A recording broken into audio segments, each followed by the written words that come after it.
Okay, so picture this. A planet massive, like Jupiter-sized, but it's a baby, cosmically speaking.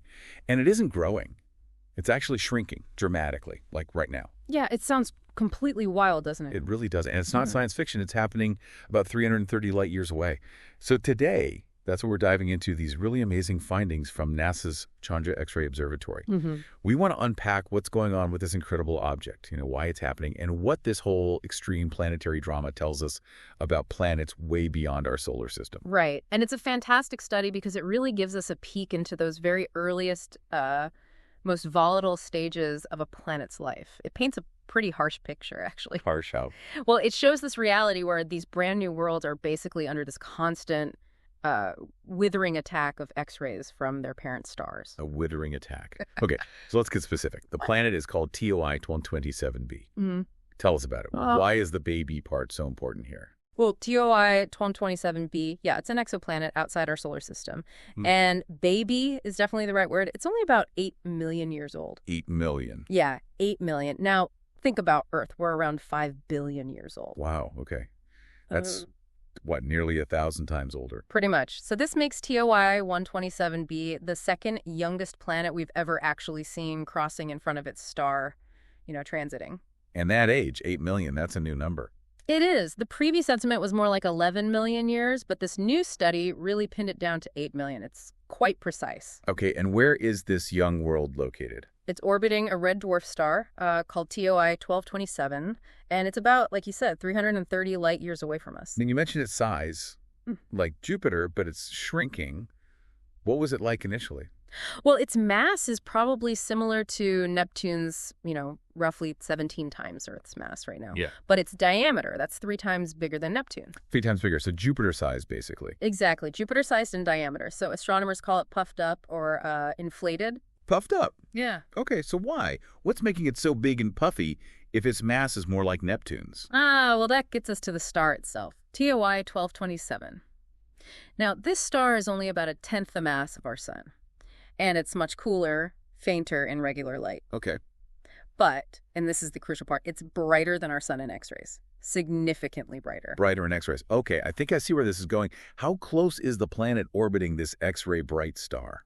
Dangerously close. Yep. Its orbit is less than 1/5 of the distance that Mercury orbits our sun. Whoa.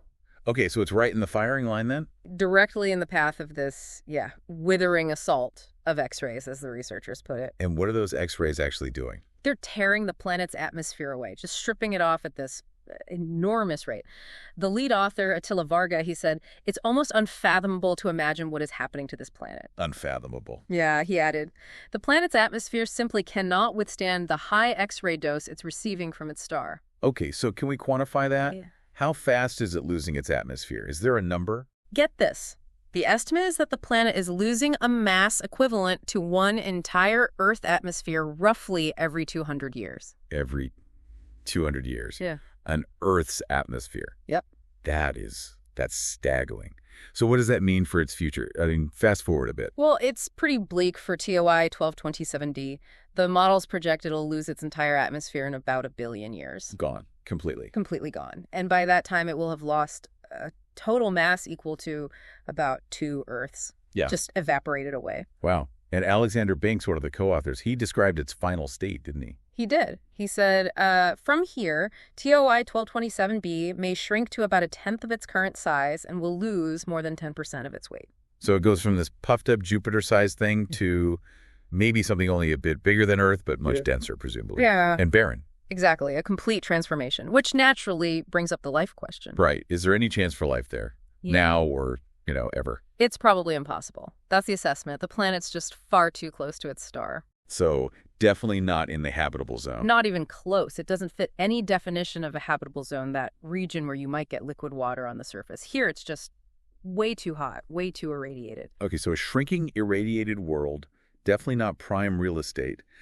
How did the researchers actually figure all this out? What was the key observation? The key was using NASA's Chandra X-ray Observatory. They used new Chandra data to very precisely measure the amount of X-rays coming from the star, TOI 1227, and hitting the planet. Like taking the system's X-ray pulse, kind of? Sort of, yeah. And then they fed that X-ray data into computer models. These models simulated the effects of that specific level of X-ray bombardment on a planet like TOI 1227b. And the models showed? They showed that, yes, these X-rays would rapidly strip away the atmosphere and have this transformative effect, as they called it. Basically confirm the whole scenario. That's fascinating detective work. And what about the age? You mentioned they refined it to 8 million years. How was that done? Right. They used two main methods for that. First, they measured how the host star is moving through space. Its motion. Yeah, and they compared its motion to nearby groups of stars where the ages are already pretty well known. Stars born together tend to move together, you see. Oh, okay. Like cosmic neighbors giving away its age. Kinda, yeah. Mm-hmm. And the second method was comparing the star's actual brightness and its surface temperature against theoretical models of how stars like it should evolve over time. So matching it to stellar evolution timelines. Exactly. And both methods pointed towards that 8 million year figure. They also found TOI 1227b is a bit unusual, even among other young exoplanets. How so? Well, compared to other known planets less than, say, 50 million years old, TOI 1227b has the longest year, its orbital period is longer, and its host star has the lowest mass, so it stands out a bit. Okay, so stepping back from this specific case, what's the big takeaway here from this whole deep dive? What does this tell us about planets in general? I think the core insight is just how violent and dynamic planetary evolution can be, especially early on. We're seeing direct evidence of how a young star's intense radiation, specifically X-rays here, can fundamentally sculpt or even destroy the atmospheres of its planets. So planet formation isn't just about gathering material, it's also about surviving the star's early life. Precisely. And as co-author Joel Kastner pointed out, understanding planets outside our solar system requires us to account for this high-energy radiation. He said, a crucial part of understanding planets outside our solar system is to account for high-energy radiation like X-rays that they're receiving. Right. This study really drives home how diverse planetary histories can be. Not all planets get a gentle start, like perhaps Earth did.